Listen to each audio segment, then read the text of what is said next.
Ooh, yeah! Well, hello there. First things first, I'm alive. I have had this video planned for months.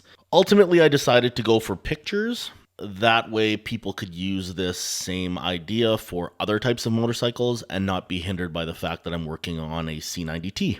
Yeah, and then my computer cratered and I lost everything. And you're probably saying, well, why didn't you back everything up? I did. I backed everything up except for my Adobe Premiere video stuff, so that sucked. With that said, let's get crack-a-lackin'. Today's video is going to be about wiring a motorcycle for a garage door opener. I'll show how to wire it in a way that it can only work if the key is in and the bike is on.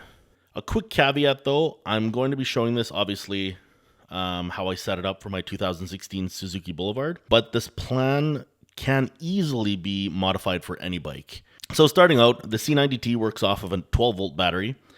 I can't be certain if all motorcycles out there work off of a 12-volt battery, but I would assume so.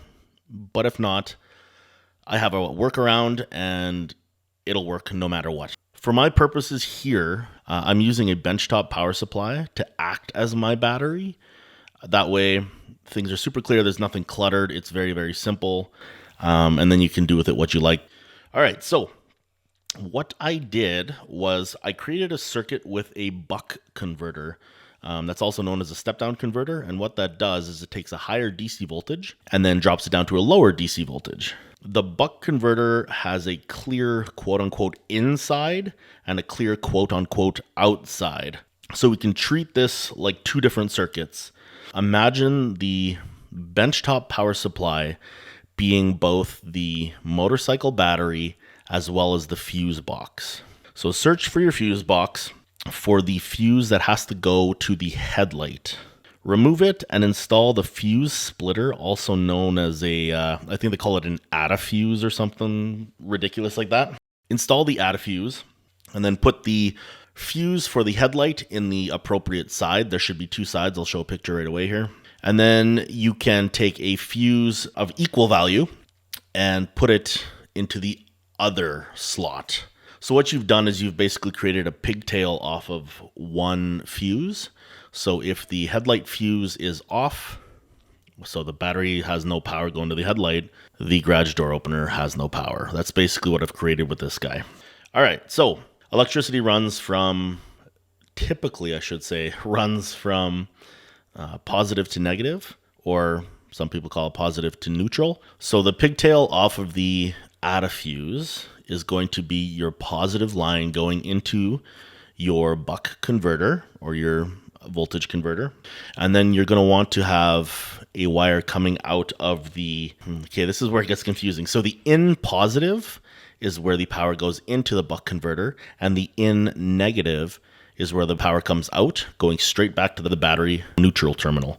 So that right there powers the converter. So the converter I used has a digital display, but I used a multimeter just to double check its accuracy. And once you know it's accurate, you can grab your garage door remote. I suggest picking up a cheap no-name brand off of Amazon because it's going to be ripped apart anyways. So on the packaging or on the back of the remote, it will tell you the voltage of the garage door opener. If it doesn't, open it up and it'll have a battery inside. And if it doesn't say on the battery, you can always search up the battery number. Mine happened to be 3.2 volts.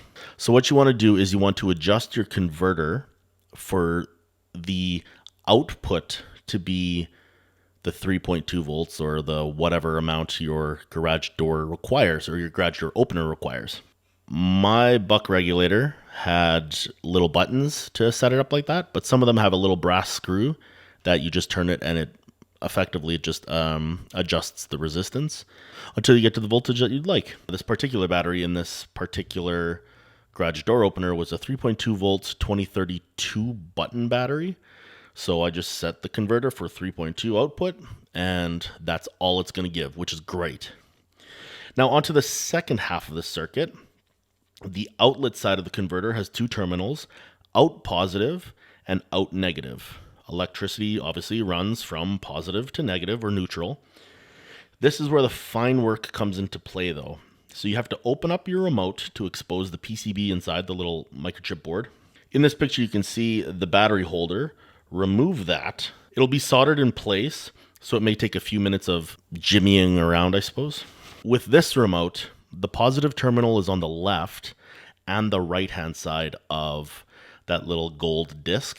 And the metal battery holder is soldered onto those two pads, those two terminals. The gold plate underneath the battery holder is where the negative terminal is. The battery would lay like in between the silver portion and the gold portion. But now comes the soldering, and don't judge me on this picture because the one I actually did for my motorcycle was way better. I just wanted to get this done really, really quickly so that I could show you guys, because I felt really bad because you guys have asked for this for like 7,000 years. So cut me a break, man. What I did first was I roughed up the surface of the gold plate to better grab the solder. I soldered a wire to the plate and ran it back to the out negative terminal on the converter. Then I soldered a wire from the positive terminal, it doesn't matter which one, whichever one's easiest for you, and ran it to the out positive terminal on the converter. So now we have that little circuit. The next step is to extend the momentary switch inside the garage door opener. Now, I opted to not remove the actual switch itself from the PCB board because why? It wasn't in the way or anything like that. So the terminals on this momentary switch don't matter, but you do need to pick the pair that when connected open the garage door, obviously. So in this case, it would be both the left-hand terminals on that switch. When you press the button, those two make a connection and yeah, sends out a signal, garage door opens, bingo bango. From each of these terminals, I ran wires to a momentary switch. You want a momentary switch. So on the momentary switch, there will be two separate poles, and what you want is basically to run one wire to one of the poles, I should say. From the other pole of the momentary switch, you would just bring that back down to the pole that would create the complete circuit to open the garage door on your garage door opener. Now, this is the most important part. Assuming you haven't used a garage door opener remote that was specifically for that garage door opener, I'm assuming you've used a universal one. So obviously you need to program your garage door or your, I don't know, electrical gate, or hell, your drawbridge. You could use this for anything that requires that momentary signal. And when you're all certain that it works, it's time to modify a few motorcycle components. What I did was I removed the bezel of my motorcycle. That also removed the gauge cluster from my gas tank. And I looked underneath the bezel and I found a spot that had enough space for my momentary switch as well as my wiring. And I drilled a hole through that bezel, the size of the switch, and I just put the switch in, bingo bango. The gauges all have wires coming out of them anyways, so there's a track that all those wires went down. All I did was follow that path of those other wires straight back to the battery box, and I tucked the wires into the same cavity that those wires were in. I used a bit of hot glue to cover the switch terminals to prevent any sort of oxidization. At this point, the only thing to do was find a place in the battery box kind of fuse area to put the converter.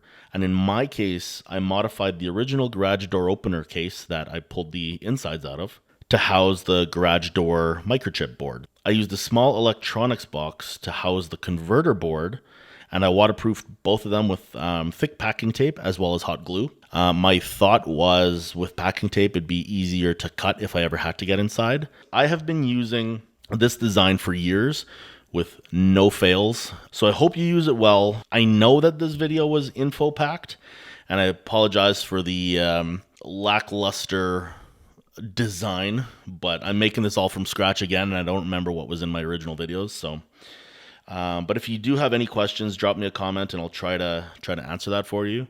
Again, I apologize for the quality of this video, but like I said, the videos don't exist anymore, so I opted for pictures. Anyways, thank you for watching. As I said, if you have any questions, feel free to give me a shout, but ride safely. See you later.